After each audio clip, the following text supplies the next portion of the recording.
ಎಲ್ರಿಗೂ ನಮಸ್ಕಾರ. Welcome to the Harshal view. ಇವತ್ತು ನಾವು ಈ ವಿಡಿಯೋದಲ್ಲಿ ನಾವು ಏನ್ ಕಲಿತೀವಿ ಅಂತಂದ್ರೆ how to build own portfolio. Okay, ಅಂದ್ರೆ ಲಾಂಗ್ ಟರ್ಮ್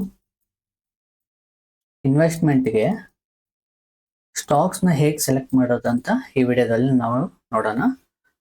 ಓಕೆ, ಅದಕ್ಕೆ ಮುಂಚೆ ಬಂದ್ಬಿಟ್ಟು ಫಸ್ಟು ಇನ್ವೆಸ್ಟ್ಮೆಂಟು ಮತ್ತೆ ಆ್ಯಂಡ್ ಟ್ರೇಡಿಂಗ್ ಇದ್ರ ಬಗ್ಗೆ ಸ್ವಲ್ಪ ಒಂದು ಸ್ಮಾಲ್ ಆಗಿ ಇಂಟ್ರೊಡಕ್ಷನ್ ಕೊಡ್ತೀನಿ.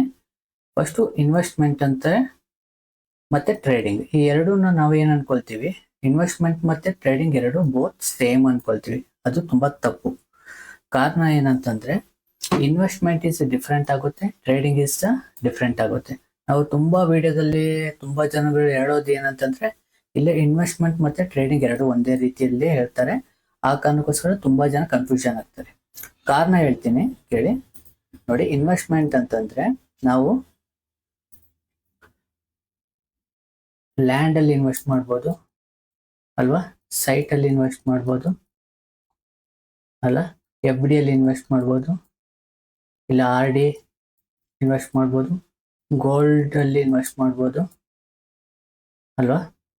ಈ ರೀತಿ ಹಲವಾರು ಇನ್ವೆಸ್ಟ್ಮೆಂಟ್ ಇರುತ್ತೆ. ಇಲ್ಲಾಂದ್ರೆ ಪೋಸ್ಟ್ ಆಫೀಸ್ ಅಲ್ಲಿ ಇನ್ವೆಸ್ಟ್ ಮಾಡ್ಬೋದು, ಪಿ ಪಿ ಎಫ್ ಅಕೌಂಟ್ ಇದೆ, ಎನ್ ಪಿ ಎಸ್ ಅಕೌಂಟ್ ಇದೆ. ಈ ರೀತಿ ಹಲವಾರು ಇನ್ವೆಸ್ಟ್ಮೆಂಟ್ ಇದೆ. ಓಕೆ, ಈ ಸ್ಟಾಕ್ ಮಾರ್ಕೆಟ್ ರಿಲೇಟೆಡ್ ಅಲ್ಲಿ ಬಂದಾಗ ಏನಾಗುತ್ತೆ, ಇನ್ವೆಸ್ಟ್ಮೆಂಟ್ ಅಂತ ಬಂದಾಗ ಏನಾಗುತ್ತೆ, ಬಾಂಡ್ಗಳಿವೆ, ಮ್ಯೂಚುವಲ್ ಫಂಡ್ಸ್ ಇದೆ, ಎಸ್ ಐ ಪಿ ಇದೆ. ಈ ರೀತಿ ಹಲವಾರು ಇನ್ವೆಸ್ಟ್ಮೆಂಟ್ ಇದೆ. ಇದನ್ನ ನಾವೇನು ಅನ್ಕೊಳ್ತೀವಿ, ಟ್ರೇಡಿಂಗ್ಗೆ ರಿಲೇಟೆಡ್ ಮಾಡ್ತೀವಿ. Trading actually is A different platform ತರ, ಇದು ಡಿಫ್ರೆಂಟ್ ಪ್ಲಾಟ್ಫಾರ್ಮ್ ತರ. ಇದಕ್ಕೂ ಯಾವುದೇ ಸಂಬಂಧ ಇದೆ, ಬಟ್ ಆದ್ರೂ ಸಂಬಂಧ ಆಕ್ಚುಲಿ ಇಲ್ಲ. ರೀಸನ್ ಹೇಳ್ತೀನಿ ಕೇಳಿ. ಏನಕ್ಕಂತಂದ್ರೆ ಇವಾಗ ನಾವು ಇವಾಗ ನಾವು ಇನ್ವೆಸ್ಟ್ಮೆಂಟ್ ಬಂದಾಗ ನಾವು ಹಲವಾರು ರೀತಿಯಲ್ಲಿ ನಾವು ಇನ್ವೆಸ್ಟ್ಮೆಂಟ್ ಮಾಡ್ತೀವಿ. ಇವಾಗ ಹೇಳ್ದಂಗೆ ನಾವು ಸೈಟ್ ತಗೋಬಹುದು, ಇಲ್ಲಂತ ಲ್ಯಾಂಡ್ ತಗೋಬಹುದು, ಇಲ್ಲಾಂದ್ರೆ ಎಫ್ ಡಿ ಇಡ್ಬೋದು, ಇಲ್ಲ ಗೋಲ್ಡ್ ತಗೋಬಹುದು. ಈ ರೀತಿ ಹಲವಾರು ಇನ್ವೆಸ್ಟ್ಮೆಂಟ್ ಬರುತ್ತೆ. ಮತ್ತೆ ಸ್ಟಾಕ್ ಮಾರ್ಕೆಟ್ ರಿಲೇಟೆಡ್ ಬಂದು ಮ್ಯೂಚುವಲ್ ಫಂಡ್ ಆಗುತ್ತೆ. ಟ್ರೇಡಿಂಗ್ ಏನಾಗುತ್ತೆ, ಟ್ರೇಡಿಂಗ್ ಬಂದ್ಬಿಟ್ಟು ಶಾರ್ಟ್ ಟರ್ಮ್ ಆಗುತ್ತೆ, ಶಾರ್ಟ್ ಟರ್ಮ್ ಟ್ರೇಡಿಂಗ್ ಆಗುತ್ತೆ. ಅದ್ರಲ್ಲಿ ಬಂದ್ಬಿಟ್ಟು ಕ್ಯಾಶ್ ಅಲ್ಲಿ ಬೈ ಮಾಡ್ಬೋದು. Okay, and future and option ಅಲ್ಲಿ ನಾವು ಟ್ರೇಡ್ ಮಾಡ್ತೀವಿ ಅಲ್ವಾ. ಇದು ಟ್ರೇಡಿಂಗ್ ಆಯಿತು. ಇನ್ವೆಸ್ಟ್ಮೆಂಟ್ ಅಲ್ಲಿ ಬಂದಾಗ ಕ್ಯಾಶ್ ಬಂದ್ಬಿಟ್ಟು ಇನ್ವೆಸ್ಟ್ಮೆಂಟ್ ಆಗುತ್ತೆ ಅಂತಂದ್ರೆ ಆಗುತ್ತೆ, ಬಟ್ ಯಾವ ರೀತಿ ಅಂತಂದ್ರೆ ತುಂಬಾ ಜನ ಆಸ್ ಪರ್ ಟ್ಯಾಕ್ಸೇಷನ್ ಏನಾಗುತ್ತೆ, ಬಿಲೋ 12 months ಅದು ಬಂದ್ಬಿಟ್ಟು ಶಾರ್ಟ್ ಟರ್ಮ್ ಇನ್ವೆಸ್ಟ್ಮೆಂಟ್ ಆಗುತ್ತೆ ಅಲ್ವಾ. ಅಬೌವ್ 12 months ಏನಾಗುತ್ತೆ, ಲಾಂಗ್ ಟರ್ಮ್ ಇನ್ವೆಸ್ಟ್ಮೆಂಟ್ ಆಗುತ್ತೆ. ಇಲ್ಲಿ ನಾವು ಶಾರ್ಟ್ ಟರ್ಮ್ ತಗೊಂಡಾಗ ಬಿಲೋ 12 months ಅಲ್ಲಿ ಇದನ್ನ ನಾವು ಶಾರ್ಟ್ ಟರ್ಮ್ ಅಂತ ಕರೀತಾರಲ್ವಾ ಟ್ಯಾಕ್ಸೇಷನ್ ಅಲ್ಲಿ. ಅಬೌವ್ 12 months ಆದಾಗ ಏನಾಗುತ್ತೆ, ಇಲ್ಲಿ ನಾವು ಟ್ಯಾಕ್ಸ್ ಅಲ್ಲಿ ಇದು ನಾವು ಲಾಂಗ್ ಟರ್ಮ್ ಅಂತ ಕನ್ಸಿಡರ್ ಮಾಡ್ತಾರೆ. ಬಟ್ ಆಕ್ಚುಲಿ ನಾವು ಏನ್ ಅನ್ಕೊಳ್ತೀವಿ, ಒಂದು 3 years ಇಲ್ಲಾಂದ್ರೆ 3 to 5 years ಬಂದ್ಬಿಟ್ಟು ನನ್ನ ಪ್ರಕಾರ ಇದು ಶಾರ್ಟ್ ಟರ್ಮ್ ಇನ್ವೆಸ್ಟ್ಮೆಂಟ್ ಅಂತ ಕರಿಬಹುದು. ಇದನ್ನ ಶಾರ್ಟ್ ಟರ್ಮ್ ಇನ್ವೆಸ್ಟ್ಮೆಂಟ್ ಆದ್ರೂ ಕರಿಬಹುದು, ಇಲ್ಲಾಂದ್ರೆ ಮೂವ್ಮೆಂಟ್ ಇನ್ವೆಸ್ಟ್ಮೆಂಟ್ ಆದ್ರೂ ಕರಿಬಹುದು ಇಲ್ಲಿ, ಅಥವಾ ಶಾರ್ಟ್ ಟರ್ಮ್ ಟ್ರೇಡಿಂಗ್ ಆದ್ರೂ ಕರಿಬಹುದು. ಈ 3 to 5 years ನ ಶಾರ್ಟ್ ಟರ್ಮ್ ಟ್ರೇಡಿಂಗ್ ಅಂತ ಕರಿಬಹುದು. ನಾನು ಅದನ್ನ ರೀಸನ್ ಹೇಳ್ತೀನಿ. ಓಕೆ, ನನ್ನ ಪ್ರಕಾರ ಇನ್ ಲಾಂಗ್ ಟರ್ಮ್ ಇನ್ವೆಸ್ಟ್ಮೆಂಟ್ ಅಂದ್ರೆ ಮಿನಿಮಮ್ 10 years, ಅಬೌವ್ 10 years ಇರಬೇಕು. ಇದನ್ನ ಲಾಂಗ್ ಟರ್ಮ್ ಅಂತ ಕರಿಬಹುದು. ಅದಕ್ಕೆ ರೀಸನ್ ಹೇಳ್ತೀನಿ ನಾನು. ಕಾರಣ ಏನಂತಂದ್ರೆ ಇಲ್ಲಿ ನೀವು ನೋಡ್ಬೋದು, ಇವಾಗ ಇದು ನಿಫ್ಟಿ 50 ಮಂತ್ಲಿ ಚಾರ್ಟ್ ಇದು. ಓಕೆ, ನೀವು ಯಾವುದೇ 10 years ಅಲ್ಲಿ 10 years ತಗೊಂಡಾಗ ಏನಾಗುತ್ತೆ, ಅಪ್ ಆ್ಯಂಡ್ ಡೌನ್ ಏನೇ ಇದ್ರು ಕೂಡ ಇಲ್ಲಿ 10 years ಅಲ್ಲಿ ಎರಡು ಕ್ರ್ಯಾಶ್ ಅನ್ಕೊಳ್ಳಿ, ಎರಡು ಕ್ರ್ಯಾಶ್ ಆಗುತ್ತೆ ಮಾರ್ಕೆಟ್ ಎರಡು ಟೈಮು ಕ್ರ್ಯಾಶ್ ಆದ್ರೂ ಕೂಡ ನಾವು ಲಾಭದಲ್ಲಿರ್ತೀವಿ. ಮತ್ತೆ ಫರ್ದರ್ ಈ ವಿಡಿಯೋ ಇನ್ನು ತುಂಬಾ ಯಾರಿಗೆ ಯೂಸ್ ಆಗುತ್ತೆ ಅಂತಂದ್ರೆ ಓನ್ ಆಗಿ ಪೋರ್ಟ್ಫೋಲಿಯೋನ ಬಿಲ್ಡ್ ಮಾಡ್ತಾರಲ್ಲ, ಮಾಡ್ಬೇಕು ಅಂತ ಆಸೆ ಪಡೋರ್ಗೆ ಈ ವಿಡಿಯೋ ಯೂಸ್ ಆಗುತ್ತೆ. ಮತ್ತೆ ಇದರಲ್ಲಿ ಶಾರ್ಟ್ ಅಂದ್ರೆ ನಾವೇ ಹೇಗೆ ಸೆಲೆಕ್ಟ್ ಮಾಡೋದು ಸ್ಟಾಕ್ಸ್ ಅಂತವ್ರಿಗೆ ಯೂಸ್ ಆಗುತ್ತೆ. ಅದಲ್ಲದೆ ಇದೆಲ್ಲ ತೊಂದರೆ ಬೇಡ ಅಂತಂದವ್ರಿಗೆ ಅವ್ರಿಗೆ actually mutual fund is best. ಅದರಲ್ಲಿ ನೀವು ತಗೊಂಡ್ರೆ ಅದು ಕೂಡ ಬೆಸ್ಟ್. 12 to ಅದರಲ್ಲಿ 15% ಅದು ಇಯರ್ ಆನ್ ಇಯರ್ ರಿಟರ್ನ್ ಸಿಗುತ್ತೆ. ಆಕ್ಚುಲಿ ಬೆಸ್ಟ್ ಅದು. ಇದು ಅಪ್ ಆದ್ರೂ ಆಗ್ಬೋದು, ಡೌನ್ ಆದ್ರೂ ಆಗ್ಬೋದು, but actually mutual fund is best. But ಇದು ನಾವೇ ಓನ್ ಆಗಿ ಬಿಲ್ಡ್ ಮಾಡಬೇಕು ಆ ಥರ ಆಸೆ ಪಡೋರಿಗೆ ಇದೇನಾಗುತ್ತೆ ಯೂಸ್ ಆಗುತ್ತೆ.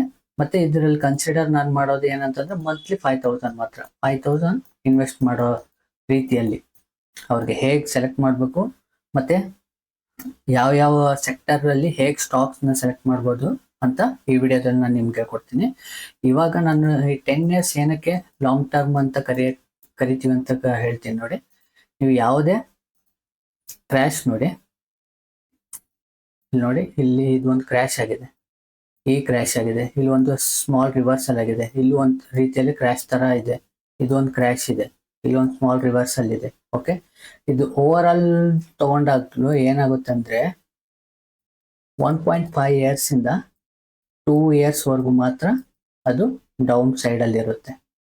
ಇನ್ ಕೇಸ್ ನೀವು 3 years 5 years ಅಂತ ನೀವು ತಗೊಂಡಾಗ ಏನಾಗುತ್ತೆ, 3 to 5 years ಅಲ್ಲಿ ತಗೊಂಡಾದಾಗ ಒಂದು ವೇಳೆ ನೀವು ಇಲ್ಲಿ ತಗೊಂಡಿದ್ರೆ ಇಲ್ಲಿ ಬಂದಾಗ ಓಕೆ ಬ್ರೇಕ್ ಇವನ್ ಅಲ್ಲಿ ನೀವು ಆಚೆ ಬರ್ಬೋದು ಅಂತ ಅನ್ಕೊಳ್ಳಿ. 3 to 5 years ಅಂತ ಹೋಲ್ಡ್ ಮಾಡೋರು. ಇನ್ ಕೇಸ್ ಅವರು ಈ ರೇಂಜ್ ಅಲ್ಲಿ ತಗೊಂಡಿದ್ದಾಗ ಏನಾಗುತ್ತೆ, ಮತ್ತೆ ಇದು ಬಿದ್ದಿದ ತಕ್ಷಣ ತುಂಬಾ ದೊಡ್ಡ ಲಾಸ್ ಅಲ್ಲಿ ಇರ್ತೀರ, ಆಚೆ ಬಂದ್ಬಿಡ್ತೀರ. ಸೇಮ್ ಥಿಂಗ್ ಮ್ಯೂಚುವಲ್ ಫಂಡ್ ಕೂಡ ಅದೇ ರೀತಿನೇ. ಅದೇ ನೀವು 10 years ಅಂತ ತಗೊಂಡಾಗ ನೋಡಿ, ಇಲ್ಲೆಲ್ಲ ಫುಲ್ ಸೈಡ್ ವೇಸ್, ಇಲ್ಲಿ ಮೇಲೆ ಕ್ರ್ಯಾಶ್ ಆಗಿದೆ, ಮತ್ತೆ ಮೇಲೆ ಕೆಳಗಡೆ, ಮತ್ತೆ ಮೇಲೆ, ಮತ್ತೆ ಕ್ರ್ಯಾಶು ಮೇಲೆ ಮೇಲೆ. ಇವಾಗ ಆಲ್ ಟೈಮ್ ಹೈ ಅಲ್ಲಿ ಇದೆ ನಿಫ್ಟಿ 50. ನೀವು ಸ್ಟಾಕ್ಸ್ ಅಲ್ಲೂ ಕೂಡ ನಾನು ತೋರಿಸ್ತೀನಿ. ಇವಾಗ ಬ್ಯಾಂಕ್ ನಿಫ್ಟಿಯಲ್ಲಿ ನೋಡೋಣ. ಬ್ಯಾಂಕ್ ನಿಫ್ಟಿಯಲ್ಲಿ ಕೂಡ ಸೇಮ್ ಥಿಂಗ್ ಇದೆ ನೋಡಿ. ಬ್ಯಾಂಕ್ ನಿಫ್ಟಿಯಲ್ಲಿ ಇದೊಂದು ಕ್ರ್ಯಾಶು, ಇದೊಂದು ಕ್ರ್ಯಾಶು, ಇಲ್ಲೊಂದು ಕ್ರ್ಯಾಶು, ಇಲ್ಲೊಂದು ಕ್ರ್ಯಾಶು, ಇಲ್ಲೊಂದು ರಿವರ್ಸಲು. ಟೋಟಲ್ ಆಗಿ ಅಪ್ ಟ್ರೆಂಡ್ ಅಲ್ಲೇ ಇದೆ ಮಾರ್ಕೆಟ್ ನೀವು 10 years ಅಲ್ಲಿ ತಗೊಂಡಾಗ. ಇವಾಗ ನಾವು 10 years ಏನಕ್ಕೆ ತಗೋಬೇಕಂತಂದ್ರೆ 2 times ಕ್ರ್ಯಾಶ್ ಆದ್ರೂ ಕೂಡ ನಾವು ಲಾಭದಲ್ಲಿ ಇರ್ತೀವಿ, ಯಾವುದೇ ತರದ್ದು ಪ್ರಾಬ್ಲಮ್ ಆಗಲ್ಲ. ಮತ್ತೆ ನಾವು ಚೂಸ್ ಮಾಡೋ ಸ್ಟಾಕ್ಸ್ ನ ಯಾವ ತರ ಚೂಸ್ ಮಾಡ್ಬೇಕಂತಂದ್ರೆ, ಎಕ್ಸಾಂಪಲ್ ಹೇಳ್ತೀನಿ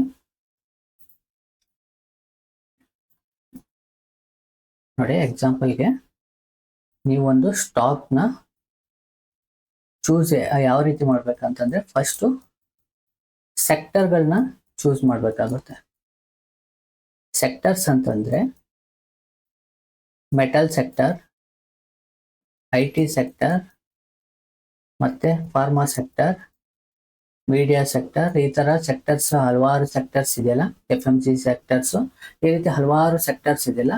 ಫಸ್ಟ್ ಸೆಕ್ಟರ್ಸ್ ಚೂಸ್ ಮಾಡ್ಬೇಕಾಗುತ್ತೆ.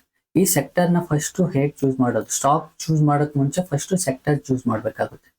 ಸೆಕ್ಟರ್ ನ ಹೇಗೆ ಚೂಸ್ ಮಾಡ್ಬೋದು ಅಂತಂದ್ರೆ, ಎಕ್ಸಾಂಪಲ್ಗೆ ನಿಮ್ಗೆ ಮೆಡಿಸನ್ ಇನ್ನು 50 ವರ್ಷ ಆದ್ಮೇಲೆ ಕೂಡ, 50 ವರ್ಷನೂ ನೀವು ಬದುಕಿರ್ತೀರ, ಅದು ಇಂಪಾರ್ಟೆಂಟ್ ಅಲ್ಲ. ಇಲ್ಲಿ 50 ವರ್ಷ ಆದ್ಮೇಲೆ ಕೂಡ ಮೆಡಿಸಿನ್ ಯೂಸ್ ಮಾಡ್ತಾರೆ ಇಲ್ವಾ ಅಂತ ಒಂದು ಎಕ್ಸಾಂಪಲ್ಗೆ ಹೇಳ್ತಾ ಇದ್ದೀನಿ ನಾನು. ಓಕೆ, ಆಮೇಲೆ ನೀವು ಬಂದು ಕೇಳಬೇಡಿ 50 ವರ್ಷ ಇನ್ನು ಯಾರು ಬದುಕಿರ್ತಾರೆ ಹಾಗೆ ಅಂತ ಕೇಳಬೇಡಿ.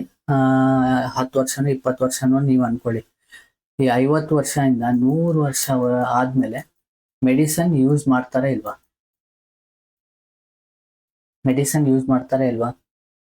ಖಂಡಿತ ಯೂಸ್ ಮಾಡೇ ಮಾಡ್ತಾರೆ. ಅಂದ್ರೆ ಫಾರ್ಮಾ ಸೆಕ್ಟರ್ ಚೂಸ್ ಮಾಡ್ಬೇಕಾಗುತ್ತೆ ಅಲ್ವಾ? Pharma sector okay. ಇವಾಗ ಮೆಟಲ್ 50 ವರ್ಷ ಆದ್ಮೇಲೆ ಯೂಸ್ ಮಾಡ್ತಾರ, ಅಂದ್ರೆ ಸ್ಟೀಲ್ಗಳನ್ನ ಯೂಸ್ ಮಾಡ್ತಾರ? ಖಂಡಿತ ಯೂಸ್ ಮಾಡೇ ಮಾಡ್ತಾರೆ. Metal okay. ನೆಕ್ಸ್ಟ್ ಮೀಡಿಯಾ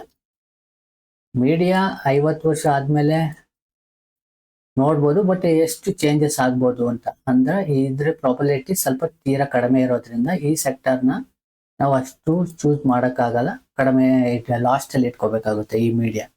ಇವಾಗ ಐ ಟಿ ಸೆಕ್ಟರ್ ತಗೊಳ್ಳಿ. ಐ ಟಿ ಟೆಕ್ನಾಲಜಿ 50 ವರ್ಷ ಆದಮೇಲೆ 100 ವರ್ಷ ಆದಮೇಲೆ ಯೂಸ್ ಮಾಡ್ತಾರ? ಖಂಡಿತ ಮಾಡ್ತಾರೆ. ಐ ಟಿ ಸೆಕ್ಟರ್ ಚೂಸ್ ಮಾಡ್ಕೊಳ್ಳಿ. Next F M C G.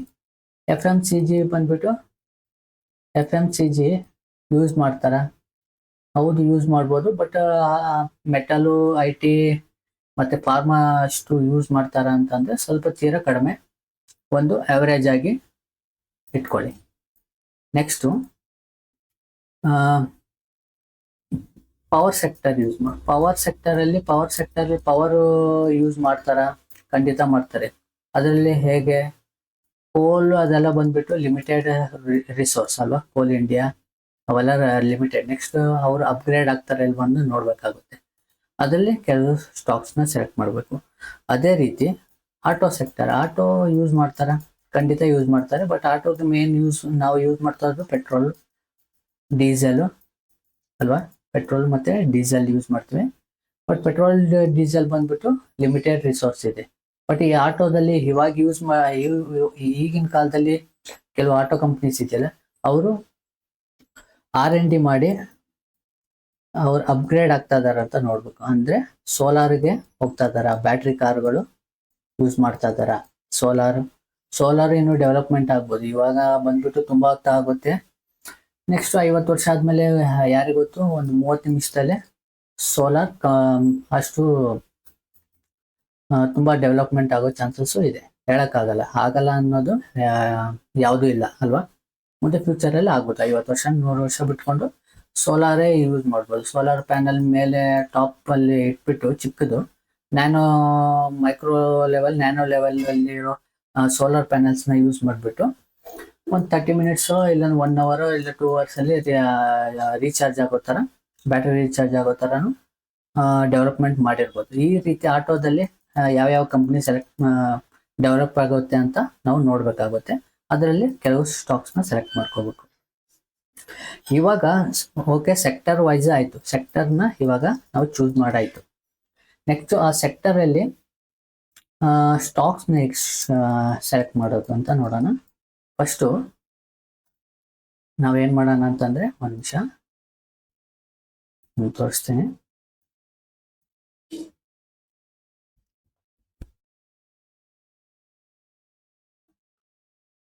ನೋಡಿ, ಇಲ್ಲಿ ಸ್ಕ್ರೀನರ್ ಅಂತ ಒಂದಿದೆಯಲ್ಲ, ಅಲ್ಲಿ ಹೋಗ್ಬಿಟ್ಟು ಫಸ್ಟು ಐ ಟಿ ಸೆಕ್ಟರ್ನಂತ ಚೂಸ್ ಮಾಡ್ಕೊಳ್ಳಿ. ಇವಾಗ ನಾವು ಐ ಟಿ ಸೆಕ್ಟರಲ್ಲಿ ಹೇಗೆ ಕಂಪ್ನೀಸ್ ಚೂಸ್ ಮಾಡೋದಂತ ನೋಡೋಣ.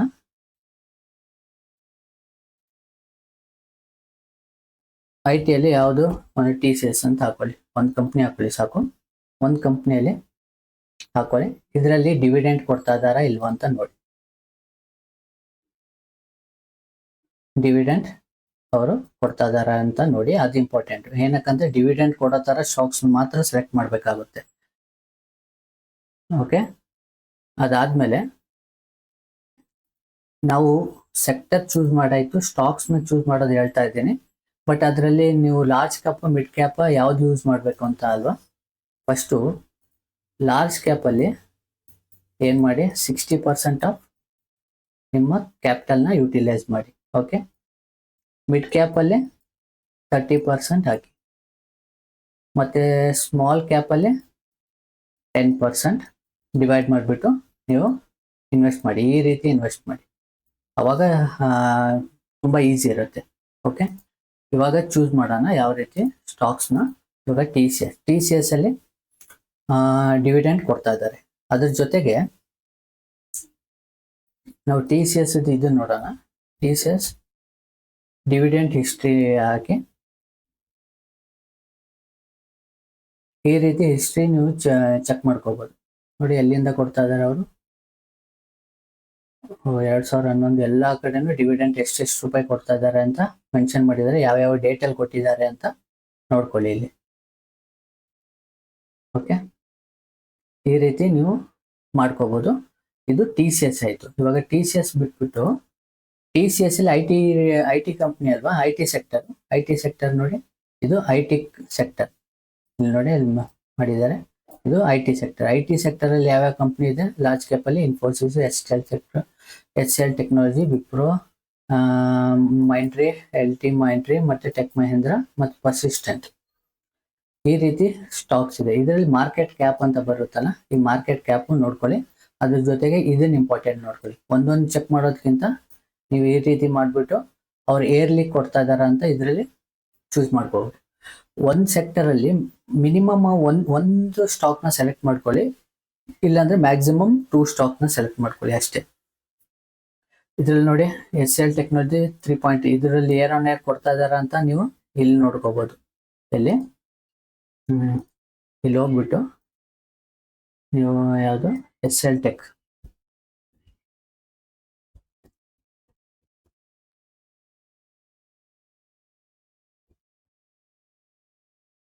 HCL ಟೆಕ್ ಡಿವಿಡೆಂಟ್ ನೋಡಿ,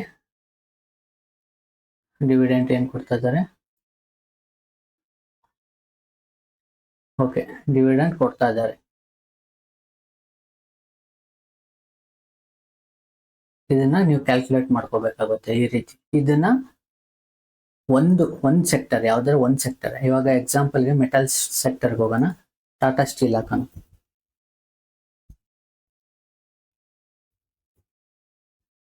ಟಾಟಾ ಸ್ಟೀಲ್ ಹಾಕ್ಬಿಟ್ಟು ಟಾಟಾ ಸ್ಟೀಲ್ ಅಲ್ಲಿ ಡಿವಿಡೆಂಟ್ ಏನ್ ಕೊಡ್ತಾ ಇದ್ದಾರೆ? 2.04% ಡಿವಿಡೆಂಟ್ ಕೊಡ್ತಾ ಇದ್ದಾರೆ. ನೆಕ್ಸ್ಟ್ ನಾವು ಕೆಳಗಡೆ ಹೋಗಿ ನೋಡೋಣ. ಇದು ಮೆಟಲ್ಸ್ ಸೆಕ್ಟರ್. ಮೆಟಲ್ ಸೆಕ್ಟರ್ ಅಲ್ಲಿ JSW steel, Tata steel, tube investment, Jindal steel, SAIL, APL Apollo tubes, Shyam metallic. ಇದರಲ್ಲಿ ನೋಡಿ ಇದು ಡಿವಿಡೆಂಟ್. ಇಲ್ಲಿ ಮಾರ್ಕೆಟ್ ಕ್ಯಾಪ್ ನೋಡ್ಬೇಕಾಗುತ್ತೆ ನೀವು. ಮಾರ್ಕೆಟ್ ಕ್ಯಾಪ್ ಯಾವ್ದು ಹೈಯೆಸ್ಟ್ ಇದೆ ನೋಡ್ಕೊಳ್ಳಿ. ಅದ್ರ ಜೊತೆಗೆ ಡಿವಿಡೆಂಟ್. ಇಲ್ಲಿ ಏನಾದ್ರು ಒಂದ್ ವೇಳೆ 0 ಅಂತ ಇದ್ರೆ ಅದನ್ನ ಅವಾಯ್ಡ್ ಮಾಡ್ಕೊಳ್ಳಿ. ಅವರು ಡಿವಿಡೆಂಟ್ ಕೊಡ್ತಾ ಇಲ್ಲ ಅಂತ ಅವಾಯ್ಡ್ ಮಾಡ್ಕೊಳ್ಳಿ. ಓನ್ಲಿ ಡಿವಿಡೆಂಟ್ಸ್ ಮಾತ್ರ ಕೊಡೋ ಸ್ಟಾಕ್ಸ್ ಮಾತ್ರ ನೀವು ಸೆಲೆಕ್ಟ್ ಮಾಡ್ಕೋಬೇಕು. ಮತ್ತೆ ನೆಕ್ಸ್ಟ್ ಹೋಗಿ ಫಾರ್ಮಾ ಅಲ್ಲಿ ಹೋಗ್ಬಿಟ್ಟು ಸಿಪ್ಲಾ ಅಂತ ಹಾಕಿ. ಸಿಪ್ಲಾದಲ್ಲಿ 0.56% ಡಿವಿಡೆಂಟ್ ಕೊಡ್ತಾ ಇದ್ದಾರೆ. ಓಕೆ, ಮತ್ತೆ ಕೆಳಗಡೆ ಹೋಗೋಣ. ಕೆಳಗಡೆ ಹೋಗ್ಬಿಟ್ಟು ನೋಡಿ ಇಲ್ಲಿ ಸಿಪ್ಲಾದು ಎಲ್ಲ ಪ್ರತಿಯೊಂದು ಸಿಪ್ಲಾ ಅಂತೀನಿ, ಪ್ರತಿಯೊಂದು ಫಾರ್ಮಾ ಸೆಕ್ಟರ್ ಕಂಪ್ನೀಸ್ ಇದೆ ಇಲ್ಲಿ. ನಿಮ್ಗೆ ಅದು ತುಂಬಾ ಡೌಟ್ ಇದ್ರೆ ಅದನ್ನ ನೀವು ಏನ್ ಮಾಡಿ, ಇದ್ರಲ್ಲಿ ಹೋಗಿ NSE ವೆಬ್ಸೈಟ್ ಅಲ್ಲಿ ಹೋಗ್ಬಿಟ್ಟು large cap Nifty 50 stocks, mid cap ಅಲ್ಲಿ ಏನಿದೆ ಮಿಡ್ ಕ್ಯಾಪ್ ಸ್ಟಾಕ್ಸ್ ಲಿಸ್ಟ್ ನ ತಗೊಳ್ಳಿ. ಈ ರೀತಿ ಒಂದೊಂದು ಸೆಕ್ಟರ್ ಅಲ್ಲಿ ಮಿನಿಮಮ್ 1 ಸ್ಟಾಕ್ಸ್ ಅಥವಾ 2 ಸ್ಟಾಕ್ಸ್ ನ ಸೆಲೆಕ್ಟ್ ಮಾಡ್ಕೊಳ್ಳಿ. ಓಕೆ, ಕಡಿಮೆ ಅಮೌಂಟ್ ಅಂತ ನೋಡ್ಬೇಡಿ. ಓಕೆ, 5000 ಇದೆ, ನಾನು 500 ರೂಪಾಯಿ ಅಂತ ಯೂಸ್ ಮಾಡ್ತೇನೆ ಒಂದು ಸ್ಟಾಕ್ ಮೇಲೆ ಅಂತ ಆ ಥರ ಚೂಸ್ ಮಾಡ್ಬೇಡಿ. ಎಷ್ಟೇ ಆಗಲಿ. ಇಲ್ಲಿ ನೋಡಿ 6000, ಡಾಕ್ಟರ್ ರೆಡ್ಡಿ 6000 ಇದೆ. 6000ಕ್ಕೆ 1000 ರೂಪಾಯಿ ಎಕ್ಸ್ಟ್ರಾ ಆಗ್ಬಿಟ್ಟು 1 ಶೇರ್ ತಗೊಂಡ್ರು ಬೆಟ್ರೆ. ಅದು ನಾ ರೀಸನ್ ತಿಳಿಸ್ಕೊಡ್ತೀನಿ ಯಾವ ರೀತಿ ಅಂತ.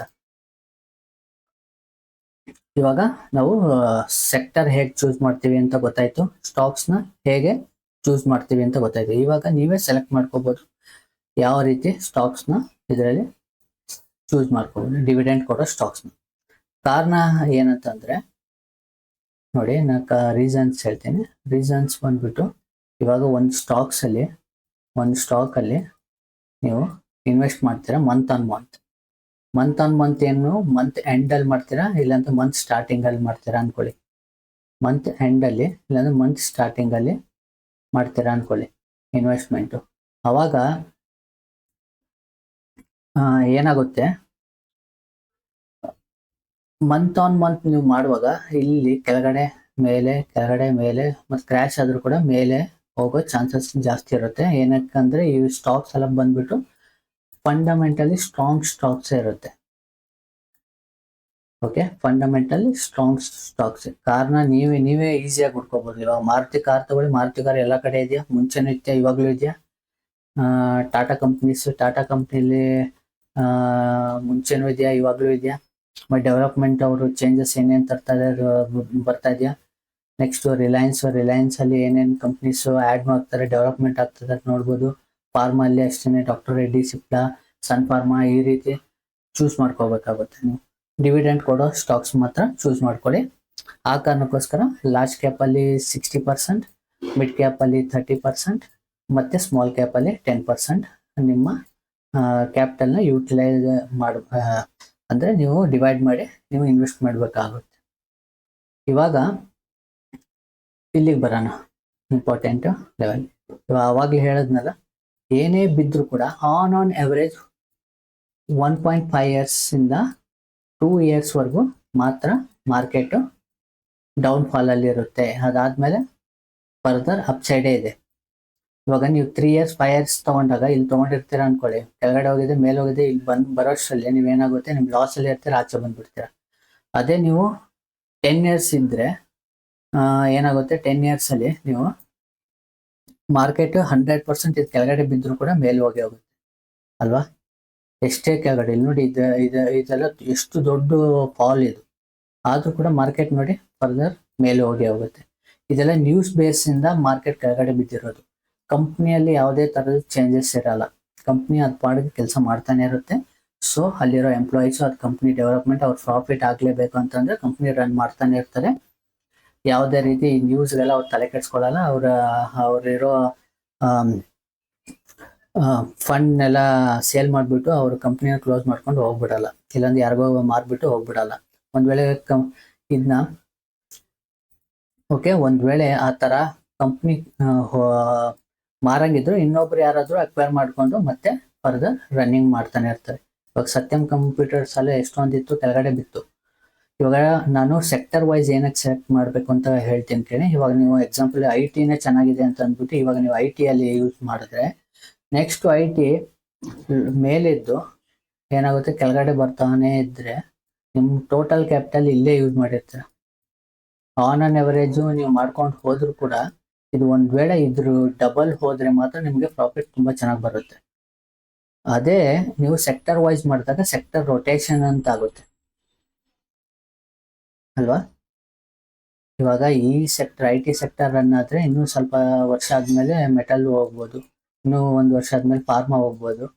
ಈ ರೀತಿ ಸೆಕ್ಟರ್ ರೊಟೇಷನ್ ಆದಾಗ ನಿಮ್ಮ ಯಾವುದೇ ರೀತಿಯಲ್ಲಿ ಡೈವರ್ಸಿಫಿಕೇಶನ್ ನೀವು ಮಾಡಿದಾಗ ಸ್ಟಾಕ್ಸಲ್ಲಿ ಅದೇನಾಗುತ್ತೆ, ಪೋರ್ಟ್ಫೋಲಿಯೋ ಯಾವುದೇ ಕಾರಣಕ್ಕೆ ನಿಮಗೆ ಲಾಸ್, 1-2 ಕಂಪ್ನಿ ನಿಮಗೆ ಕ್ಲೋಸ್ ಆಯ್ತು ಅಂದ್ಕೊಳ್ಳಿ, ಕ್ಲೋಸ್ ಆದರೂ ಕೂಡ ನಿಮಗೆ ನಿಮ್ಮ ಪೋರ್ಟ್ಫೋಲಿಯೋಗೆ ತುಂಬ ದೊಡ್ಡ ಎಫೆಕ್ಟ್ ಆಗಲ್ಲ.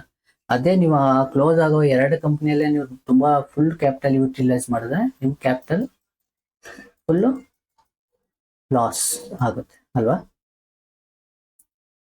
ಇವಾಗ ಬನ್ನಿ, ಇವಾಗ ಇದು ನಿಫ್ಟಿ 50 ಆಯಿತು. ಬ್ಯಾಂಕ್ ನಿಫ್ಟಿನೂ ನಿಮ್ಗೆ ತೋರಿಸಿದ್ದೀನಿ.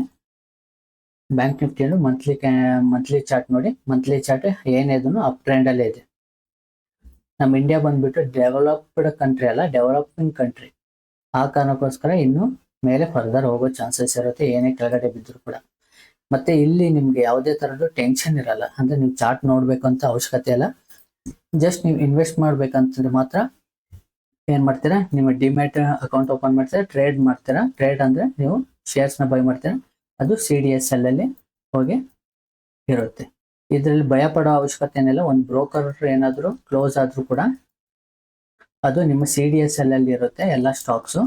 ಈ ಬ್ರೋಕರ್ ಹೋದ್ರೂ ಕೂಡ ನಿಮ್ಗೆ ಯಾವುದೇ ಥರದ್ದು ದುಡ್ಡು ಲಾಸ್ ಆಗಲ್ಲ. ಕಾರಣ ಏನಂದ್ರೆ ನೆಕ್ಸ್ಟ್ ಬ್ರೋಕರ್ ಓಪನ್ ಮಾಡಿ ನಿಮ್ಮ CDSL ಮುಖಾಂತರ ಈ ಬ್ರೋಕರಲ್ಲಿ ನೀವು ಇವಾಗ ಬ್ರೋಕರ್ ಲಾಸ್ ಆಗಿಬಿಟ್ಟು ಕ್ಲೋಸ್ ಮಾಡ್ಕೊಂಡು ಹೋದ್ರು. ಆಗ B ಬ್ರೋಕರ್ ಏನಾಗುತ್ತೆ, ನಿಮಗೆ ಈ CDSL ಮುಖಾಂತರ B ಬ್ರೋಕರ್ ಅಲ್ಲಿ ನಿಮ್ಮ ಎಲ್ಲ ಹೋಲ್ಡಿಂಗ್ಸ್ನ ಇಲ್ಲಿ ಕನ್ವರ್ಟ್ ಮಾಡ್ಕೋಬಹುದು. ಒಂದು ವೇಳೆ B ಕ್ಲೋಸ್ ಆದ್ರೂ C D E ಈ ರೀತಿ ಇರುತ್ತೆ. ನಿಮ್ದು ಯಾವುದೇ ಸ್ಟಾಕ್ಸು ಎಲ್ಲೂ ಹೋಗಲ್ಲ, ಕಳೆದೋಗಲ್ಲ. ಓಕೆ, ಇದು ಲಾಂಗ್ ಟರ್ಮ್ ಇನ್ವೆಸ್ಟ್ಮೆಂಟ್ಗೆ ನಿಮ್ಗೆ ಯಾವುದೇ ಥರದ ಟೆನ್ಷನ್ ಇರಲ್ಲ. Mutual fund is different. Mutual fund ಅಂತಂದ್ರೆ ನಮ್ಗೆ ಏನು ಗೊತ್ತಿಲ್ಲ, ಸ್ಟಾಕ್ ಮಾರ್ಕೆಟ್ ಬಗ್ಗೆ ಏನು ಗೊತ್ತಿಲ್ಲ. ಬಟ್ ನಾವು ಮ್ಯೂಚುವಲ್ ಫಂಡಲ್ಲಿ ಇನ್ವೆಸ್ಟ್ ಮಾಡ್ಬೇಕಂತನ್ನೋರು ಏನು ಮಾಡಬೇಕು, ನೀವು mutual fund SIP that is a best options for ಏನು ಗೊತ್ತಿಲ್ಲದವ್ರಿಗೆ. ಅದು ಒಳ್ಳೆ ಆಪ್ಷನ್ ಅದು. ಬಟ್ ನೀವು ಓನ್ ಆಗಿ ಪೋರ್ಟ್ಫೋಲಿಯೋ ಬಿಲ್ಡ್ ಮಾಡೋರಿಗೆ ಈ ರೀತಿ ನೀವು ಚೂಸ್ ಮಾಡ್ಕೋಬೇಕಾಗುತ್ತೆ. ಇದಕ್ಕೆ ನೀವು ಏನು ತುಂಬಾ ತಲೆ ಕೆಡಿಸ್ಕೊಳ್ಳೋ ಅವಶ್ಯಕತೆನೂ ಇರಲ್ಲ. ನೆಕ್ಸ್ಟ್ ಬನ್ನಿ, ನಾವು ಒಂದೊಂದು ಸ್ಟಾಕ್ಸ್ ನೋಡೋಣ. ಇದು ನಿಫ್ಟಿ 50, ಇದು ಅದಾನಿ ನೋಡೋಣ. ನೋಡಿ ಅದಾನಿ ಇದು 90 ಡಿಗ್ರಿಯಲ್ಲಿ ಮೂವ್ ಆಗಿರೋದು. ಇದನ್ನ ಬಿಟ್ಬಿಟ್ಟು ನೆಕ್ಸ್ಟ್ ಎಲ್ಲ ನೋಡೋಣ. ನೆಕ್ಸ್ಟು ನಾವು ಇವಾಗ ಬಂದ್ಬಿಟ್ಟು 2004 ಅಲ್ಲಿ ಇದೀವಲ್ಲ, 2004 ವರೆಗೂ ನಾವು ಕ್ಯಾಲ್ಕುಲೇಷನ್ ಬೇಡ, ನಾವು 2003 ವರೆಗೂ ಮಾತ್ರ ಕ್ಯಾಲ್ಕುಲೇಟ್ ಮಾಡೋಣ. 10 ವರ್ಷ ಅಂದ್ರೆ 2013ರಿಂದ 2020ವರೆಗೂ ಮಾತ್ರ ನಾವು ನೋಡೋಣ. ರೀಸನ್ ಏನಂತಂದ್ರೆ ಕೆಲವು ಸ್ಟಾಕ್ಸ್ 2023ರಲ್ಲಿ ಈ ರೀತಿ ಮೂವ್ಮೆಂಟ್ ಆಗಿದೆ. ಓಕೆ, ಮೂವ್ಮೆಂಟ್ ಆಗಿರೋದ್ರಿಂದ ಇದನ್ನ ಕನ್ಸಿಡರ್ ಮಾಡೋದು ಬೇಡ. ಇಲ್ಲಿ ನಾವು ಕ್ಯಾಲ್ಕುಲೇಷನ್ ಹಾಕಿದಾಗ ಏನಾಗುತ್ತೆ, ನಾವು ಏನ್ ತುಂಬಾ ಪ್ರಾಫಿಟ್ ತರ ತೋರಿಸುತ್ತೆ ಅಲ್ವಾ, ಅವಾಗ ಏನಾಗುತ್ತೆ ನಮ್ ಸರಿ ಕ್ಯಾಲ್ಕುಲೇಟ್ ಆಗಲ್ಲ. ಆ ಕಾರಣಕ್ಕೋಸ್ಕರ ನಾವು ನಾರ್ಮಲ್ ಮಾರ್ಕೆಟ್ 2013ಇಂದ 2023 ವರೆಗೂ ನೋಡೋಣ, ಈ 10 ವರ್ಷದ ಮಾತ್ರ. ಓಕೆ, ಇಲ್ಲಿ 10 ವರ್ಷದ ಅಂದ್ರೆ 2013 ನೋಡಿ, 2013 ಇದು 10 ಇಯರ್ಸ್ ಅಲ್ಲಿ 2013ಇಂದ 2023 ಜಾನ್ ಇಂದ ಜಾನ್ ನೋಡೋಣ. ನೋಡಿ ಎಷ್ಟಿದೆ, 450ಇಂದ 2800 ರುಪೀಸ್ ವರೆಗೂ ಹೋಗಿದೆ. ಓಕೆ, ನೋಡಿ ಇಲ್ಲಿ ಇದು 2001. ನೀವು ಇಲ್ಲಿ ಇನ್ವೆಸ್ಟ್ ಮಾಡಿದ್ರೆ ಏನಾಗಿರೋದು ನೋಡಿ, ಇಲ್ಲಿ 3 ಇಯರ್ಸ್ ಇಂದ 2 ಇಯರ್ಸ್ 3 ಇಯರ್ಸ್ 5 ಇಯರ್ಸ್ ಅಲ್ಲಿ ಇನ್ವೆಸ್ಟ್ ಮಾಡಿದಾಗ ಇಲ್ಲಿ ಏನಾಗುತ್ತೆ, ಈ ತರ ಕನ್ಸಾಲಿಡೇಷನ್ ಅಲ್ಲಿ ಸಿಕ್ಕಾಕೊಳ್ತೀರಾ, ಮತ್ತೆ ಇಲ್ಲಿಂದ ಆಚೆ ಬಂದ್ಬಿಡ್ತೀರಾ, ಅದು problem. Okay, long term investment ಅನ್ನೋದು ಏನ್ ಗೊತ್ತಾ, ವೆಲ್ತ್ ಜನರೇಟ್ಗೆ, ವೆಲ್ತ್ ಕ್ರಿಯೇಟ್ ಆಗೋಕ್ಕೆ. ಓಕೆ, ಲಾಂಗ್ ಟರ್ಮ್ ಇನ್ವೆಸ್ಟ್ಮೆಂಟ್, ಅದು ಮ್ಯೂಚುವಲ್ ಫಂಡ್ ಆಗಲಿ, ಎಮರ್ಜೆನ್ಸಿ ಫಂಡ್ ಅಲ್ಲ, ಸೇವಿಂಗ್ಸ್ ಅಲ್ಲ. ಸೇವಿಂಗ್ಸ್ ಬಂದ್ಬಿಟ್ಟು ನೀವು ಮಾಮೂಲಿ FD RD ಇಲ್ಲಾಂದ್ರೆ ಪೋಸ್ಟ್ ಆಫೀಸಲ್ಲಿ ಇನ್ವೆಸ್ಟ್ಮೆಂಟಿಂಗು, ಮತ್ತೆ ಬಾಂಡ್ಗಳನ್ನ ತಗೊಂಡು, ಇಲ್ಲಾಂದ್ರೆ ಗೋಲ್ಡ್ ಸವರನ್ ಬಾಂಡ್ಗಳಿದೆಯಲ್ಲ ಆ ರೀತಿ ತಗೊಂಡು ನೀವು ಶಾರ್ಟ್ ಟರ್ಮ್ ಇನ್ವೆಸ್ಟ್ಮೆಂಟ್ ಮಾಡ್ಕೋಬಹುದು ಅಲ್ಲಿ.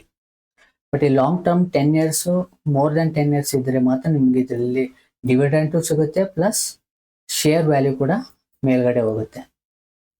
ಓಕೆ, ನಾನು ಇಲ್ಲಿ ಕ್ಯಾಲ್ಕುಲೇಟ್ ಮಾಡೋದು 10 ಇಯರ್ಸ್ ಅಲ್ಲಿ ನಿಮಗೆ ಜಸ್ಟ್ ಆನ್ ಅವರೇಜ್ ಅಲ್ಲಿ 200 ಪಾಯಿಂಟ್ಸ್ ಮೇಲೆ ಹೋದ್ರು ಕೂಡ ನೀವು ಒಳ್ಳೆ ಲಾಭದಲ್ಲಿ ಇರ್ತೀರ.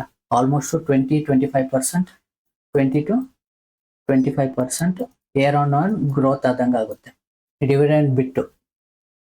ಓಕೆ, ಡಿವಿಡೆಂಡ್ ಬಿಟ್ಟು ಜಸ್ಟ್ 200 ಪಾಯಿಂಟ್ಸ್ ಮೇಲೆ ಹೋಗಿದ್ರು ಕೂಡ. ಓಕೆ, ನೆಕ್ಸ್ಟ್ ಬಂದ್ಬಿಟ್ಟು ನೋಡೋಣ, ಒಂದೊಂದು ನೋಡ್ಕೊಂಡು ಹೋಗೋಣ. ಆಕ್ಸಿಸ್ ಬ್ಯಾಂಕ್ ನೋಡೋಣ. ಆಕ್ಸಿಸ್ ಬ್ಯಾಂಕ್ ಅಲ್ಲಿ 2013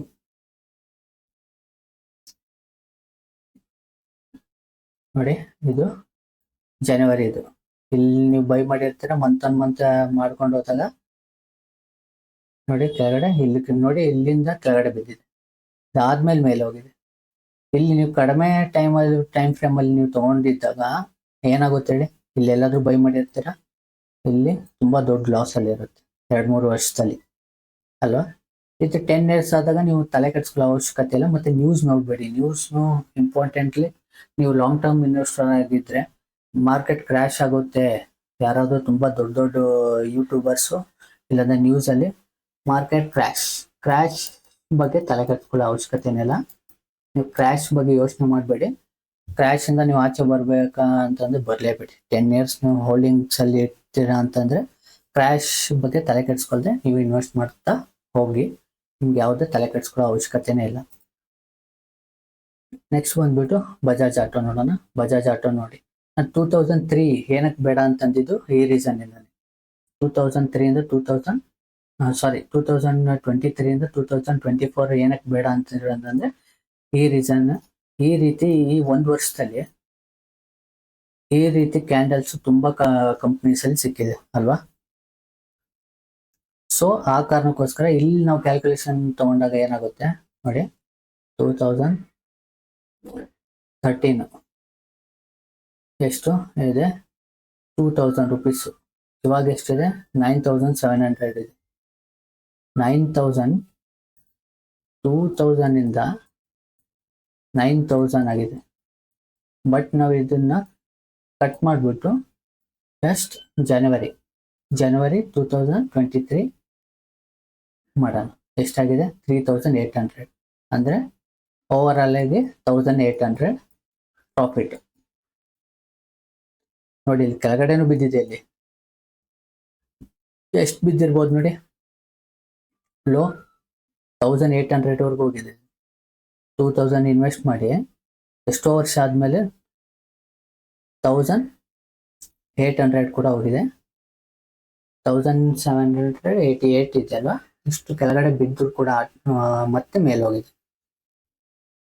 ನೆಕ್ಸ್ಟ್ ಸ್ಟಾಕ್ಸ್ ನೋಡೋಣ.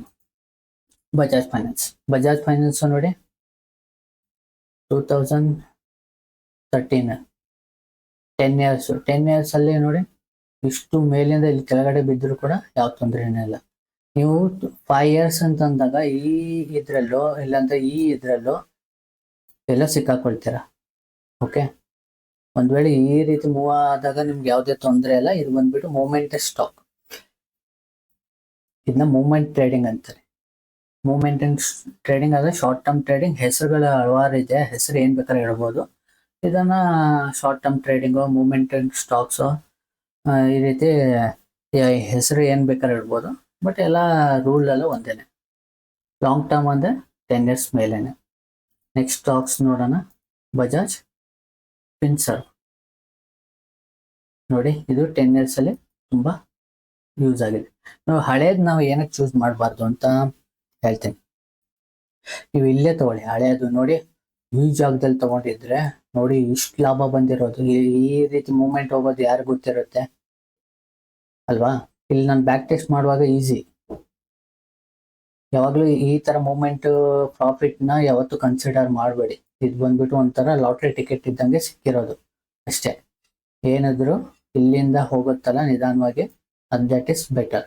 ಒಂದ್ ವೇಳೆ ಇಲ್ಲಿಂದ ಮತ್ತೆ ಮೇಲೆ ಹೋಗುತ್ತೆ ಅಂತ ಇಲ್ಲಿ ಯಾರಾದ್ರೂ ಬೈ ಮಾಡಿದ್ರೆ ಏನಾಗಿರೋದು ಹೇಳಿ, ಅಲ್ಲಿಂದ ಇಲ್ಲಿವರೆಗೂ ಹೋಗೋಷ್ಟರಲ್ಲೇನೆ ಅವ್ರ ತುಂಬಾ ಜನ ಆಚೆ ಬಂದ್ಬಿಟ್ಟಿರ್ತಾರೆ.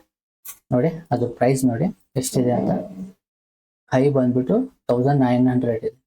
ಲೋ ಬಂದ್ಬಿಟ್ಟು ಆಲ್ಮೋಸ್ಟ್ 800 ಪಾಯಿಂಟ್ಸ್ ಹೊರಟೋಗಿದೆ. ಕಂಟಿನ್ಯೂಸ್ ಆಗಿ ಲೋ ಬಂದಿರೋದು. ಅದಾದ್ಮೇಲೆ ರಿವರ್ಸಲ್ ಬಂದು ಮತ್ತೆ ಕೆಳಗಡೆ ಬಂದು ಇಲ್ಲಿ ಬಂದು ಇವಾಗ 1600 ರೇಂಜ್ ಅಲ್ಲಿ ಟ್ರೇಡ್ ಆಗ್ತದೆ ಅಲ್ವಾ. ಇದು ಬಜಾಜ್ ಫಿನ್ಸರ್ವ್. ನೆಕ್ಸ್ಟ್ ನೋಡೋಣ.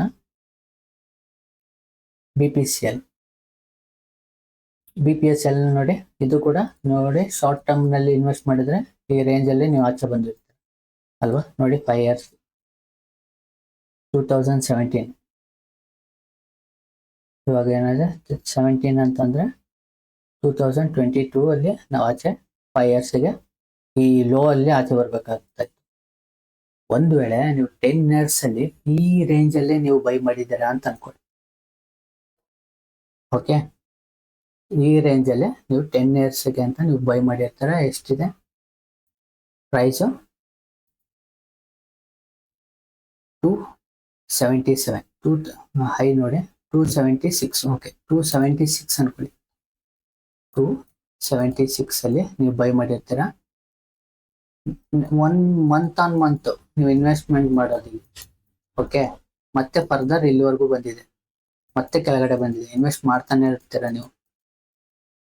ಓಕೆ, ಇನ್ವೆಸ್ಟ್ ಮಾಡೋದ್ರಿಂದ 10 ಇಯರ್ಸ್ ಅಲ್ಲಿ ಇವಾಗ ಎಷ್ಟಾಗಿದೆ? 2017 ಇಂದ 2024 ಅಂತ 3, 5, 6, 7 ಇಯರ್ಸ್ ಇದೆ. ಇನ್ನು 3 ಇಯರ್ಸ್ ಅಲ್ಲಿ ಇನ್ನು ಮೇಲೇನು ಹೋಗ್ಬೋದು, ಇಲ್ಲಿ ಕೆಳಗಡೆನೂ ಬರ್ಬೋದು, ಹೇಳಕ್ಕಾಗಲ್ಲ. ಇನ್ನು ಮೇಲ್ ಹೋದ್ರೆ ಎಕ್ಸಾಂಪಲ್ಗೆ ಇವಾಗ 270, 300 ಅನ್ಕೊಳ್ಳಿ. 500 ರುಪೀಸ್ ಹೋದಾಗ ನಿಮ್ಗೆ ಏನಾಗುತ್ತೆ, ಇಲ್ಲಿ ಅವರೇಜು ಕಡಿಮೆ ಆಗುತ್ತೆ ಶೇರ್ಸು. ಪ್ಲಸ್ ನಿಮ್ ಡಿವಿಡೆಂಟು ಬರುತ್ತೆ, ಮತ್ತೆ ಅದು ಕಾಂಪೌಂಡಿಂಗು ಆಗುತ್ತೆ. ಕಾಂಪೌಂಡಿಂಗ್ ಹೇಗಾಗುತ್ತೆ ಅಂತ ಡಿವಿಡೆಂಟ್ ಬಂದಿರೋದನ್ನ ಮತ್ತೆ ನೀವು ಪುನಃ ಅದೇ ಸ್ಟಾಕ್ಸ್ ಅಲ್ಲಿ ಇನ್ವೆಸ್ಟ್ ಮಾಡಿದ್ರೆ ಮಾತ್ರ ಕಾಂಪೌಂಡಿಂಗ್ ಆಗೋದು. ಓಕೆ, ಈ ರೀತಿ ಮಾಡಿದಾಗ ನಿಮ್ಗೆ ತುಂಬಾ ಯೂಸ್ ಆಗುತ್ತೆ. ನೆಕ್ಸ್ಟ್ ಭಾರತಿ ಏರ್ಟೆಲ್ ನೋಡೋಣ. ನೋಡಿ ಭಾರತಿ ಏರ್ಟೆಲ್ ನೀವು ಎಕ್ಸಾಂಪಲ್ಗೆ ಇಲ್ಲಿ ಬೈ ಮಾಡಿರ್ತೀರ ಅನ್ಕೊಳ್ಳಿ. ಓಕೆ, ಇದು ಯಾವ ಇಯರ್? 2007. 2007 ಇಂದ 2017 ನೋಡಿ. 2017ಗೆ ಅವರೇಜ್ ಆದಾಗ ಏನಾಗುತ್ತೆ? ಆಲ್ಮೋಸ್ಟ್ ನಮ್ಗೇನು ಅಂಥದ್ದು ಲಾಸ್ ಆಗಲ್ಲ ಅಲ್ವಾ. ನೋಡಿ ಆವರೇಜ್ ಆಗಿ ತಗೊಂಡಾಗ ಅಂಥದ್ದು ಲಾಸ್ ಆಗಲ್ಲ. ಇಲ್ಲಿ ಹೈ ಅಲ್ಲಿ ಟಾಪ್ ಅಲ್ಲಿ ತಗೊಂಡಿದ್ರು ಕೂಡ ಲಾಸ್ ಆಗಲ್ಲ. ಯಾಕಂದ್ರೆ ಇಲ್ಲಿ ಬೈ ಮಾಡಿದ್ರೆ ಇಲ್ಲಿ ಬೈ ಮಾಡಿರುತ್ತೆ, ಇಲ್ಲಿ ಬೈ ಮಾಡಿರುತ್ತೆ, ಎಲ್ಲಾ ಕಡೆನೂ ಬೈ ಮಾಡ್ಕೊಂಡು ಬಂದಿರ್ತಲ್ಲ. ಪ್ಲಸ್ ಡಿವಿಡೆಂಟು ಸಿಗುತ್ತೆ. ಪ್ಲಸ್ ನೀವು 10 years ಅಲ್ಲಿ ಇಲ್ಲಿ ಆಚೆ ಬಂದಾಗ ಕರೆಕ್ಟ್ ಆಗಿ ಇಲ್ಲಿಂದ ಇಲ್ಲಿಗೆ 10 years ಇದೆ ಅಲ್ವಾ. ಆಚೆ ಬಂದಿದ್ರು ಕೂಡ ನಿಮ್ಗೆ ಇಲ್ಲಿ ಅಂಥದ್ದೇನೋ ಲಾಸ್ ಆಗಲ್ಲ. ಅದೇ ನೀವು 2 years 5 years ಅಂತ ಬಂದಾಗ ತುಂಬಾ ಪ್ರಾಬ್ಲಮ್ಸ್ ಆಗೋ ಚಾನ್ಸಸ್ ಜಾಸ್ತಿ ಇದೆ. ಆ ಕಾರಣಕ್ಕೋಸ್ಕರ ಹೇಳೋದು ಲಾಂಗ್ ಟರ್ಮ್ ಅಂತಂದ್ರೆ ಯಾವಾಗಲೂ ನಿಮ್ goal 10 years, more than 10 years is better. Next stocks ನೋಡೋಣ. ಬ್ರಿಟಾನಿಯಾ ನೋಡಿ, ಬ್ರಿಟಾನಿಯಾ ಕೂಡ ಅಪ್ ಟ್ರೆಂಡ್ ಅಲ್ಲಿ ಇದೆ ಅಲ್ವಾ. ನೀವು ಈ ರೀತಿ ಯೋಚನೆ ಮಾಡ್ಬೇಡಿ, ನಾವು ಅವಾಗ ಬೈ ಮಾಡಿದ್ರೆ ಇಲ್ಲಿ ಬೈ ಮಾಡಿದ್ರೆ ಇಲ್ಲಿ ಬೈ ಮಾಡಿದ್ರೆ ಅಯ್ಯೋ ಈ 2 ವರ್ಷದ ಹಿಂದೆ ಬೈ ಮಾಡಿದ್ರೆ ಆತರ ಯೋಚನೆ ಮಾಡಕ್ ಹೋಗ್ಬಿಡಿ. ಇನ್ವೆಸ್ಟ್ಮೆಂಟ್ ಇವಾಗ್ಲೂ ನೀವು ಬೈ ಮಾಡಿದ್ರು ಕೂಡ ಇನ್ವೆಸ್ಟ್ಮೆಂಟ್ ಅನ್ನೋದಕ್ಕೆ ನೀವು ಆಲ್ ಟೈಮ್ ಹೈಯ ಇಲ್ಲ ಆಲ್ ಟೈಮ್ ಲೋ ಅನ್ನೋದು ನೋಡ್ಬೇಡಿ. ಅದು ಫಂಡಮೆಂಟಲಿ ಸ್ಟ್ರಾಂಗ್ ಸ್ಟಾಕ್ ಇದ್ರೆ ನೀವು ಇನ್ವೆಸ್ಟ್ ಮಾಡ್ತಾನೆ ಇರ್ಬೇಕಾಗುತ್ತೆ. ಅದು ಮೇಲೆ ಹೋಗ್ತಾ ಇದ್ರು ಇನ್ವೆಸ್ಟ್ ಮಾಡ್ತಾರೆ. ನೋಡಿ ಇಲ್ಲಿ ಇನ್ವೆಸ್ಟ್ ಮಾಡಿರ್ತೀರಾ, ಇಲ್ಲಿ ಮಾಡಿ ಇಲ್ಲಿ ಮಾಡಿ ಇಲ್ಲಿ ಮಾಡಿ ಇಲ್ಲಿ ಮಾಡಿ ಮಾಡ್ತಾನೆ ಅವರೇಜ್ ಏನಾಗುತ್ತೆ ಹೈಯರ್ ಲೆವೆಲ್ ಅಲ್ಲಿ ಆಗುತ್ತೆ. ಲೋವರ್ ಅಲ್ಲಿ ಏನಾಗುತ್ತೆ ನಿಮ್ಗೆ ಪ್ರೈಸ್ ಸಿಗಲ್ಲ, ಬಟ್ ಸ್ಮಾಲ್ ಇದರಲ್ಲಿ ಅವರೇಜ್ ಆಗ್ತಾ ಇರುತ್ತೆ ಅಷ್ಟೇ. ಆ ಕಾರಣಕ್ಕೋಸ್ಕರ ಫಂಡಮೆಂಟಲಿ ಸ್ಟಾಕ್ ಯಾವಾಗ್ಲೂ ಟ್ರೆಂಡ್ ಅಲ್ಲಿ ಇರುತ್ತೆ. ಓಕೆ, ಫಂಡಮೆಂಟಲ್ ಸ್ಟ್ರಾಂಗ್ ಇಲ್ದಿರೋದು ಯಾವಾಗ್ಲೂ ಡೌನ್ ಟ್ರೆಂಡ್ ಅಲ್ಲಿ ಇರುತ್ತೆ. ಅದು ಅವರೇಜ್ ಮಾಡ್ಕೊಂಡು ಹೋದಾಗ ಎಸ್ ಬ್ಯಾಂಕ್ ಏನಾಗುತ್ತೆ, ಎಸ್ ಬ್ಯಾಂಕ್ ತರ ಆಗ್ಬಿಡುತ್ತೆ ಅಲ್ವಾ. ಆ ಕಾರಣಕ್ಕೋಸ್ಕರ ಫಂಡಮೆಂಟಲ್ ಸ್ಟ್ರಾಂಗ್ ಸ್ಟಾಕ್ ಇರೋದನ್ನ ಈ ರೀತಿ ನೀವು ಚೂಸ್ ಮಾಡ್ಕೋಬೇಕಾಗುತ್ತೆ. ಇವಾಗ ನಿಮ್ಗೆ ಒಂದ್ ರೇಂಜ್ ಅಲ್ಲಿ ನಿಮ್ಗೆ ಅರ್ಥ ಆಗಿದೆ ಅಂತ ಅನ್ಕೊಳ್ತೀನಿ. ನೋಡಿ ಇಲ್ಲಿ ಡಿ ವಿ ಸ್ಲ್ಯಾಬ್ ಅವಾಗ್ಲೇ ನಾನು ಹೇಳಿದ್ನಲ್ಲ, ಡಿ ವಿ ಸ್ಲ್ಯಾಬ್ ಹೇಳ್ತೀನಿ ಅಂತ. ಡಿ ವಿ ಸ್ಲ್ಯಾಬ್ ಡಾಕ್ಟರ್ ರೆಡ್ಡಿನ ಡಾಕ್ಟರ್ ರೆಡ್ಡಿ ಒಂದೇ ಶೇರ್ ತಗೊಳ್ಳಿ ಪರವಾಗಿಲ್ಲ. ಓಕೆ, ಒಂದ್ ಶೇರ್ ತಗೊಂಡಿದ್ರು ಕೂಡ 500 rupees ಶೇರ್ ತಗೊಂಡಿರ್ತೀರ, 100 ಹೋದಾಗ ಏನಾಗುತ್ತೆ ನಿಮ್ 6 ಅಲ್ಲಿ ಎಷ್ಟಾಗುತ್ತೆ, 6 ಆಗುತ್ತೆ. 6 ಶೇರ್ ಆಗುತ್ತೆ. 6 into 100 600 ಆಗುತ್ತೆ. 600 rupees ಪ್ರಾಫಿಟ್ ಆಗುತ್ತೆ. ಇದೇನಾಗುತ್ತೆ ಮೂವ್ಮೆಂಟ್. ಇವಾಗ 6000 ಇದೆ, ಇದು 7000 ಹೋದ್ರು ಕೂಡ ನಿಮ್ಗೆ ಏನಾದ್ರು ಒಂದೇ ಒಂದ್ ಶೇರ್ ಇದ್ರು ಕೂಡ ನಿಮ್ಗೆ ಏನಾಗುತ್ತೆ 1000 rupees ಪ್ರಾಫಿಟ್ ಆಗುತ್ತೆ. ಓಕೆ, ಯಾವಾಗ್ಲೂ ಪ್ರೈಸ್ ನೋಡ್ಬೇಡಿ, ಅದು ತುಂಬಾ ಸ್ಟ್ರಾಂಗ್ ಇದೆಯಾ ಇಲ್ವಾ ಅಂತ ಅನ್ನೋದು ನೋಡಿ. ಅದ್ರ ಜೊತೆಗೆ ಡಿವಿಡೆಂಟ್ ಬರ್ತಾ ಇರುತ್ತೆ ನಿಮ್ಗೆ. ಇವಾಗ ಇದನ್ನ ಮತ್ತೆ ನ್ಯೂಸ್, ಮೇಜರ್ ಆಗಿ ನ್ಯೂಸ್ ನೋಡಿ ಕ್ರ್ಯಾಶ್ ಆಗುತ್ತೆ. ಕ್ರ್ಯಾಶ್ ಬಗ್ಗೆ ಇನ್ವೆಸ್ಟ್ಮೆಂಟ್ ಅವರು ಯಾವತ್ತೂ ಕ್ರ್ಯಾಶ್ ಆಗ್ಲಿ ಏನಾಗ್ಲಿ ಅಪ್ ಟ್ರೆಂಡ್ ಆಗ್ಲಿ ಡೌನ್ ಟ್ರೆಂಡ್ ಆಗ್ಲಿ ತಲೆ ಕೆಡಿಸ್ಕೊಳ್ಳೋ ಅವಶ್ಯಕತೆ ಇಲ್ಲ. ನೀವು ಇನ್ವೆಸ್ಟ್ ಮಾಡ್ಕೊಂಡು ಹೋಗ್ಬೇಕಾಗುತ್ತೆ. ಅವಾಗ್ಲೇ ನೀವು ಅದನ್ನ ವೆಲ್ತ್ ನ ಜನರೇಟ್ ಮಾಡಕ್ಕಾಗೋದು. ಇನ್ ಕೇಸ್ ನೀವು ಇಲ್ಲ ಇವಾಗ ನಂದು ಅವರೇಜ್ ಮಾಡ್ಕೊಂಡು 1000 ಶೇರ್ಸ್ ಇದೆ, ಇವಾಗ ಕ್ರ್ಯಾಶ್ ಆಗುತ್ತೆ ಅಂತಂದ್ರೆ ನಾನು ಒಂದು 300 ಶೇರ್ನ ಸೇಲ್ ಮಾಡ್ಬಿಡ್ತೀನಿ, ಈ ರೀತಿ ಮಾಡಕ್ ಹೋಗ್ಬೇಡಿ. ಈ ರೀತಿ ಮಾಡಿದಾಗ ತುಂಬಾ ತೊಂದರೆ ಆಗುತ್ತೆ. ಇನ್ವೆಸ್ಟ್ಮೆಂಟ್ ಇಸ್ 1000 ಆಗಿದ್ರು ಕೂಡ ಅಷ್ಟೇ 1100, 1200, 1300 ಈ ರೀತಿ ಪಿರಮಿಡ್ ಮಾಡ್ಕೊಂಡು ಹೋಗ್ಬೇಕಾಗುತ್ತೆ. ಓಕೆ, ಯಾವಾಗ್ಲೂ ಡೌನ್ ಸೈಡ್ ಅಲ್ಲಿ ನೀವು ಸೆಲ್ ಮಾಡ್ಬಿಟ್ಟು ಮತ್ತೆ ಕೆಳಗಡೆ ಬಂದಾಗ ಮತ್ತೆ ಬೈ ಮಾಡ್ತೀನಿ ಅಂತ ಆ ರೀತಿ ಹೋಗ್ಬಿಡಿ. ಏನಿದ್ರು ನೀವು ಅದನ್ನ ಮುಟ್ಬಾರ್ದು. ಯಾವುದೇ ತರದ್ದು ಸ್ಟಾಕ್ಸ್ ನ ಮುಟ್ಟೆ ನಿಮ್ಮ ಎಮರ್ಜೆನ್ಸಿ ಇದ್ದಾಗ ಅವಾಗ ಬೇಕಾದ್ರೆ ನೀವು ಆಚೆ ಬಂದು ಇದ್ ಮಾಡ್ಕೋಬಹುದು. ಇದು ಬಂದ್ಬಿಟ್ಟು ವೆಲ್ತ್ ಜನರೇಟ್, ಫಸ್ಟ್ ಹೇಳಿದ್ದೀನಿ ವೆಲ್ತ್ ಜನರೇಷನ್ಗೆ ಅಂತ ಆಯ್ತು. ಇವಾಗ ನಿಮ್ಗೆ ಇದು ಅರ್ಥ ಆಗಿರ್ಬೇಕು ಅನ್ಕೋತೀನಿ, ನಿಮ್ಗೆ ಹೇಗೆ ನಿಮ್ ಪೋರ್ಟ್ಫೋಲಿಯೋನ ಜನರೇಟ್ ಮಾಡ್ಕೊಳ್ಳೋದು ಅಂತ. ಈ ವಿಡಿಯೋ ನಿಮ್ಗೆ ಮೋಸ್ಟ್ಲಿ ಇಷ್ಟ ಆಗಿರುತ್ತೆ ಅನ್ಕೋತೀನಿ. ಅದ್ರ ಜೊತೆಗೆ ನೆಕ್ಸ್ಟ್ ಬರೋಣ, ಇಲ್ಲೆಲ್ಲ ತೋರಿಸ್ತೀನಿ ರೀ ನಿಮ್ಗೆ. ಬಯಾಫಿನ್ಸ್ ಇಲ್ಲ ಅಪೋಲೋ ಕೆಲವೊಂದು ಸ್ಟಾಕ್ಸ್ ಇದೆಯಲ್ಲ, ಈ ರೀತಿ ಮೂವ್ಮೆಂಟ್ ಸ್ಟಾಕ್ಸ್ ನ ಹೇಗ್ ಸೆಲೆಕ್ಟ್ ಮಾಡೋದು ಅಂತ ನಿಮ್ಗೆ ಬೇಕಂದ್ರೆ ಹೇಳಿ. ಈ ಮೂವ್ಮೆಂಟ್ ಹೇಗ್ ಚೂಸ್ ಮಾಡೋದು ಅಂತ. ಅದು ಶಾರ್ಟ್ ಟರ್ಮ್ ಆಗುತ್ತೆ. ಅದೇನಾಗುತ್ತೆ 1 to 5 years ಒಳಗಡೆ ನಾವು ಟ್ರೇಡ್ ಮಾಡೋದನ್ನ ಇದನ್ನ ಶಾರ್ಟ್ ಟರ್ಮ್ ಅಂತೀವಿ. ಇದನ್ನ ಹೇಗೆ ಮಾಡೋದಂತ ನಿಮ್ಗೆ ಬೇಕಂತಂದ್ರೆ ಒಂದು ಅಟ್ಲೀಸ್ಟ್ ಒಂದು 1000 ಸಬ್ಸ್ಕ್ರೈಬರ್ ಆದ್ರೆ ಖಂಡಿತ ಈ ವಿಡಿಯೋ ಇದು ಜಸ್ಟ್ ನಾನು ನಾರ್ಮಲ್ ಆಗಿ ಮಾಡಲ್ಲ, ಅದ್ರ ಜೊತೆಗೆ ನಿಮ್ಮ ಹೈಯೆಸ್ಟ್ ಟ್ರೇಡ್ ಹೇಗೆ ತಗೊಳ್ಳೋದು ಮತ್ತು ಸ್ಟಾಪ್ ಲಾಸ್ ಹೇಗೆ ಇಡೋದು ಅನ್ನೋದನ್ನ ಡೀಟೇಲ್ಸ್ ಕೂಡ ನಿಮ್ಗೆ ಕೊಡ್ತೀನಿ. ಮೋಸ್ಟ್ಲಿ ಈ ವಿಡಿಯೋ ನಿಮ್ಗೆ ಇಷ್ಟ ಆಗಿರುತ್ತೆ ಅನ್ಕೊಳ್ತೀನಿ. ಬನ್ನಿ ನೆಕ್ಸ್ಟ್ ವಿಡಿಯೋಲಿ ನೋಡೋಣ. ಎಲ್ರಿಗೂ ಧನ್ಯವಾದಗಳು.